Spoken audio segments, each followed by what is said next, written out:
আসসালামু আলাইকুম। প্রিয় দর্শক, নিজের আলাপ চাইতায় আপনাদের সকলকে আমন্ত্রণ জানাচ্ছি। আসসালামু আলাইকুম রহমতুল্লাহি ওবরকাতুহু। সম্মানিত দর্শক, আজকের এই ভিডিওতে ধানমন্ডির ৩২ নম্বর নিয়ে কথা বলবো। ৩২ নম্বর কোনো ইতিহাস নয়, কিংবা কিভাবে এই বাড়িটি হলো, এই বাড়িতে কারা থাকতেন, এ সমস্ত কিছু না বলে এখন ৩২ নম্বর যে অবস্থায় আছে, বাড়িটি ভেঙে ফেলা হয়েছে, ধ্বংসস্তূপ, এবং এই বাড়িটিকে অপমান করার জন্য সেখানে ময়লা এবং আবর্জনার যে স্তূপ তৈরি করা হয়েছে এবং সেখানে নানা রকম ফ্যান্টাসি করে বঙ্গবন্ধু এবং তার পরিবার এবং ৩২ নম্বর ইতিহাস, মহান মুক্তিযুদ্ধ সবগুলোকে ডাস্টবিনে নিক্ষেপ করার জন্য যে মাস্টার প্ল্যান হচ্ছে, আসলে সেটা কতটা সম্ভব এবং কতটা সফলতা পেয়েছে বা বিফলতা পেয়েছে, এই বিষয়গুলো নিয়ে আমি কথা বলবো। কিন্তু তার আগে আপনাদেরকে একটা জিনিস স্পষ্ট করতে চাই। বাংলাদেশের মানুষের যে রাজনীতির যে আবেগ, প্রেম এবং ভালোবাসা কিভাবে আসে, এই বিষয়গুলো যদি না বুঝেন তাহলে ৩২ নম্বরের যে ইতিহাস, সেই ইতিহাসটা আপনি কখনো অনুধাবন করতে পারবেন না। বোঝার চেষ্টা করুন, বাংলাদেশে ৩২ নম্বর রোড বা সড়ক, বঙ্গবন্ধুর বাড়ি, এরকম একটা দ্বিতীয় যে প্লেস, এটা বাংলাদেশে আসলে ইতিপূর্বে কখনোই ঘটেনি। একটা সময় প্রায় কয়েকশো বছর ধরে ঢাকার নবাবদের কতগুলো ভবন ছিল,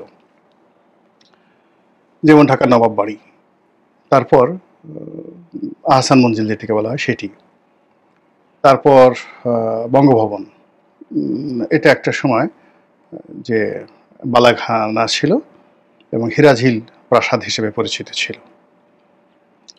এরপর ঢাকা বিশ্ববিদ্যালয়ের যে মধুর ক্যান্টিন, এখানে একটা বালাখানা ছিল। এরকম তো সেই দিক থেকে এই শহরে, এই দেশে, এই জনপদে হাজার হাজার জমিদার বাড়ি, হাজার হাজার রাজপ্রাসাদ, ইনক্লুডিং লালবাগ কেল্লা, বহু স্থাপনা এখনো পর্যন্ত আছে। সোনারগাঁয়ের লোকশিল্প জাদুঘর, যেটা একসময় ইশাখা রাজধানী ছিল। তার আগে বহু শত বছর সেই স্বাধীন বাংলার যে সুলতানি আমল, তখন সেই সুলতানি আমলে বেশ কয়েকটি রাজধানী গড়ে উঠেছিল। পুন্ড্রবর্ধন বগুড়ার, মহাস্থানগড়, চাঁপাইনবাবগঞ্জে সেই উত্তরবঙ্গে আলাউদ্দিন হোসেন শাহীর যে হোসেন শাহী রাজবংশ, এবং ইলিয়াস শাহী রাজবংশ, এটা সোনারগাঁকে কেন্দ্র করে। কিন্তু কোনো একটি বিশেষ ভবন এভাবে বা একটি রাস্তা এভাবে ৩২ নম্বর এরকম নম্বর যুক্ত মানে কোনো কিছু হয়নি, ইতিপূর্বে কখনো হয়নি। এখন অনেকে হয়তো বলতে পারবেন যে তখন তো এরকম যুগ ছিল না, কিন্তু নম্বর ছিল সব সময়টাতে। যেমন লালকেল্লা প্রতিষ্ঠিত হয়ে আছে, আগ্রা ফোর্ট, তারপরে ধরুন কুতুব মিনার, এই জিনিসগুলোর সঙ্গে ইতিহাস, ঐতিহ্য, তাজমহল, ঠিক তদ্রূপ বাংলাদেশে এই ৩২ নম্বর নামটি, এর সঙ্গে কি রাস্তা, এর সঙ্গে কি ডাস্টবিন, এর সঙ্গে নাকি বাড়ি, ইট ডাজ নট মিন ৩২ নম্বর বলার সঙ্গে সঙ্গে কেমন যেন একটা নস্টালজিয়া চলে আসে।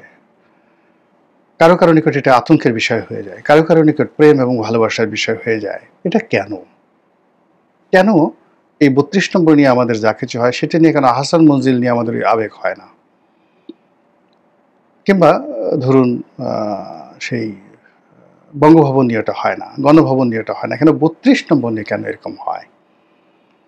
তো এই বিষয়টা নিয়ে আলোচনা করব। কিন্তু আলোচনা করার আগে আমাদের দেশের যে তথাকথিত রাজনীতি, সেই রাজনীতির মূল ব্যাপার হলো আমরা বিএনপি, আওয়ামী লীগ যে দল করি, প্রথমত বাবা দাদা ১৪ গোষ্ঠী যে দল করে আসছে, ইন জেনারেল সেই দলগুলোই বেশিরভাগ মানুষ করে।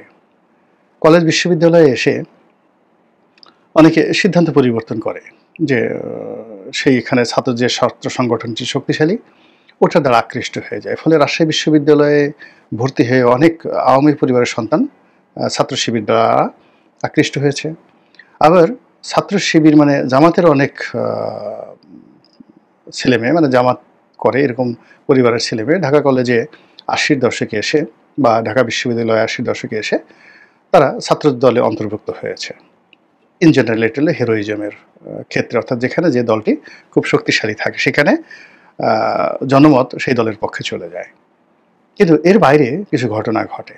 যেমন ধরুন, আমি যখন ঢাকা কলেজে ভর্তি হলাম তখন নেহরু বাবলুর যুগ, মানে নিরু, সানাল হক নিরু, বাবলু, মানে তাদের কারণে ছাত্র দলের একটা রমরমা অবস্থা। এখন ছাত্রদল করা মানেই এখন শাহরুখ খান হওয়া যেরকম একটা মানুষের জন্য খুব একটা, যাকে বলা হয়, রোমাঞ্চের বিষয়। শাহরুখ খান হওয়া মানে একটা অ্যাডভেঞ্চারের বিষয়। ঠিক তদ্রূপ 19 মানে সেই যে নিরু বাবলুর যে জমানা, সেই জমানাতে ঢাকা বিশ্ববিদ্যালয় বা ঢাকা কলেজে ছাত্রদলের একজন নেতা হওয়া এটা ঠিক ওইরকমই একটা অ্যাডভেঞ্চারের বিষয় ছিল। ওইরকম একটা সেলিব্রিটির বিষয় ছিল যে আমি ছাত্রদলের ঢাকা কলেজের নেতা। তা আমার যেহেতু বংশটা, পরিবারের যারা লোকজন আছে তারা সবসময়ই আওয়ামী লীগ করতেন। আর আমি যে এলাকাতে জন্ম নিয়েছি ওখানে আওয়ামী লীগ ছাড়া আসলে কোনো অনেক কোনো রাজনৈতিক দলই নেই। ফরিদপুর জেলাতে সদরপুরে, আবার পরবর্তীতে বেড়ে উঠেছি পটুয়াখালী জেলার গলাচিপাতে। এখানে আসলে আওয়ামী লীগ এখন পর্যন্ত একতরফা। তো সেখানে আমার মন এবং মননে কোনো রকম আদর্শ চিন্তা চেতনা ছাড়াই একটা সংস্কার আওয়ামী লীগ। কিন্তু ঢাকা কলেজে এসে যে ছাত্রদলের যে রমরমা অবস্থা, তো সেখানে ছাত্রলীগ যারা করে তাদের সাথে যোগাযোগ করা, তাদের কাছে যাওয়া বা ওই দল করা, এর মধ্যে আমি কিছুই দেখতে পাচ্ছি না, কোনো আগ্রহই আমার তৈরি হচ্ছে না। আমার খালি বারবার ওই ছাত্রদলের মিছিল দেখলে আমার মাথা খারাপ হয়ে যেত। আমি কখনো মিছিল অংশগ্রহণ করিনি, কিন্তু দূর থেকে আমার মনে হতো বিশাল বিশাল মিছিল, সেখানে একটু যাই, হাঁটি, একটু ভাবসাব দেখাই, এরকম তারুণ্য। কিন্তু এর মধ্যে আমি একটা বই পড়লাম। সেই বইটা হলো M.R. আক্তার মুকুলের মুজিবের রক্ত লাল। তো বইটা পড়ার পরে আমার মাথা খারাপ হয়ে গেল, ভীষণ রকম মাথা খারাপ হয়ে গেল। বঙ্গবন্ধু সম্পর্কে, আওয়ামী লীগ সম্পর্কে আমার যেটা আবেগ, আমার যেটা অনুভূতি, আমার যেটা আফসোস, আমি দিন রাত শুধু ভাবি ইতিহাস কেন এমন হয়, মুজিবের রক্ত এভাবে কেন লাল হলো, এভাবে কেন 32 নম্বর রক্তাক্ত হলো। আমি এই প্রথম নিজে নিজে আপন মনে 32 নম্বর দেখতে গেলাম। আমার এর আগে 32 নম্বর নিয়ে কোনো ভাবনা ছিল না, দেখতে গেলাম, আবেগ তাড়িত হলাম। এরপর অন্যান্য লেখা পড়লাম, মুক্তিযুদ্ধ নিয়ে লেখা পড়লাম, সিনেমা দেখলাম। ফলে কি হলো, ওই যে নিষ্প্রভ একটা সময় যখন ছাত্রলীগের কোনো রকম আবেগ ছিল না, অনুভূতি ছিল না, তারপরে আকর্ষণ ছিল না, ঠিক সেই সময়টাতে ছাত্রলীগ করা শুরু করলাম। তো এই যে দেখুন, যে একটা রোমাঞ্চের অ্যাগেনস্টে, শক্তির অ্যাগেনস্টে, একটা সেলিব্রিটি হওয়ার যে লোভ এবং লালসা যে বয়সে থাকে, সব কিছুর ঊর্ধ্বে যে সাহিত্য, যে লেখা, যে প্রবন্ধ, যে লেখনী একটা মানুষের মস্তিষ্কে ঢুকে যায়, ইতিহাস হয়ে যায়। ঠিক তদ্রূপ আমাদের এই দেশে 32 নম্বর নিয়ে, আওয়ামী লীগ নিয়ে, মুক্তিযুদ্ধ নিয়ে, বঙ্গবন্ধু নিয়ে যে কাজ হয়েছে, গান হয়েছে, কবিতা হয়েছে, গল্প হয়েছে, যা কিনা মানুষের শরীরে মনে হাতুড়ি দিয়ে পিটিয়ে পিটিয়ে যদি কোনো কিছু প্লান্টেশন করা হয়, অর্থাৎ একজনের মাথায় যদি সেই গজাল বা তার কাটা ঢুকিয়ে দেওয়া হয়, যে কোনো একটা আদর্শের হাতুড়ি দিয়ে পিটিয়ে পিটিয়ে, ওটা ও মানুষ জীবিত অবস্থায় যেভাবে ভুলতে পারে না, তদ্রূপ কোনো একটা মানুষ যদি গান দ্বারা, কবিতা দ্বারা, শিল্প দ্বারা, সাহিত্য দ্বারা, ইতিহাস দ্বারা অনুপ্রাণিত হয়, আপনি তাকে কবর দিয়ে ফেলবেন, বুলডোজার দিয়ে মেরে ফেলবেন, কিন্তু ওখান থেকে সে ওই তার আদর্শের কথা বলতে থাকবে।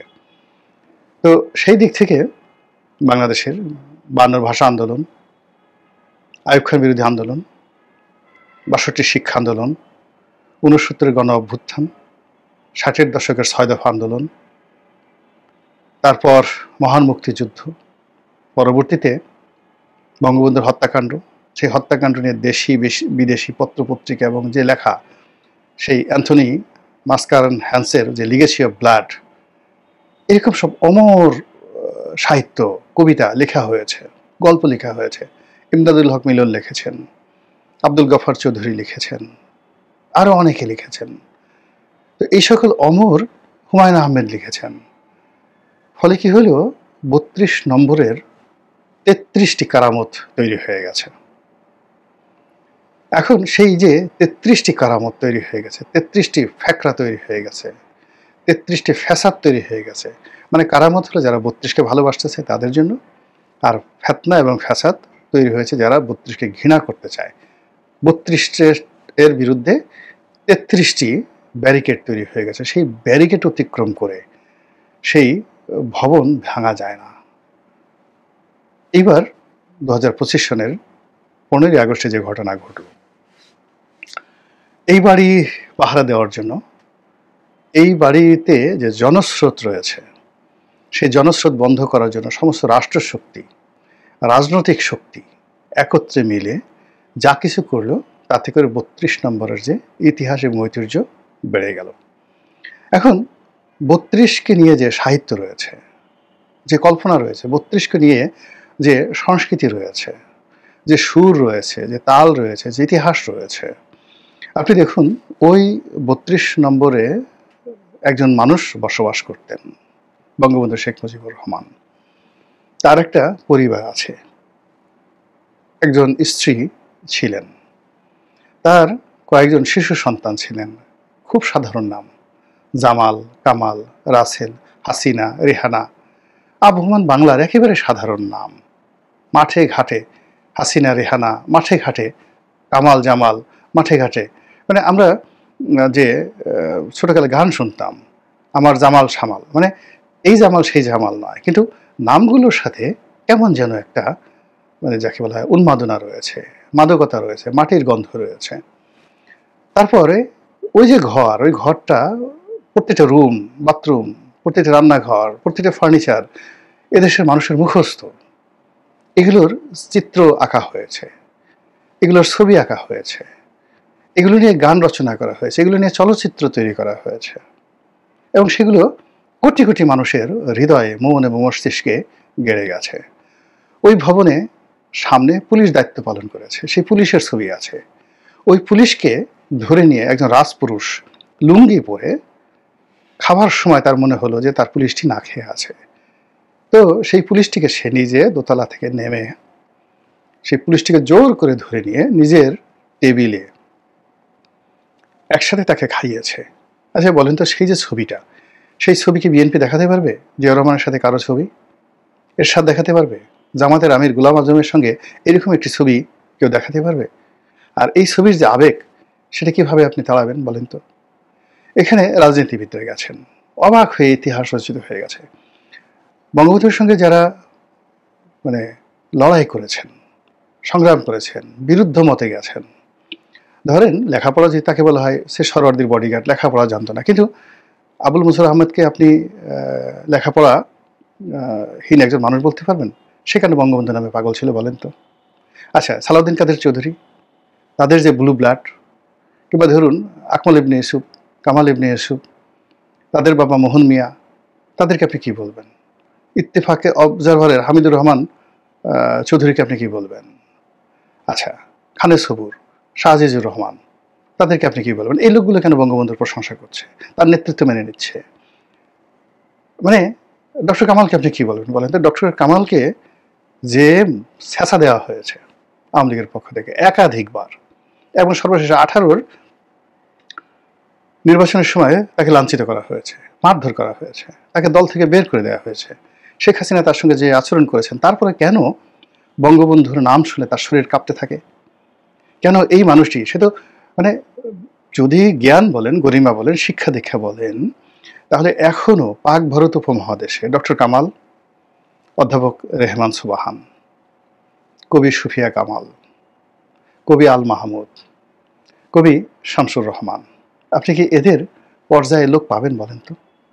এই লোকগুলো কেন বঙ্গবন্ধু নামে পাগল হচ্ছে? তারা কি সবাই গোলাম মোল্লা রনি, পিনাকি, বা এই যে আমরা যারা ইউটিউব করি আমাদের পর্যায়ের লোক? বলেন তো তারা কেন পাগলামো করছে?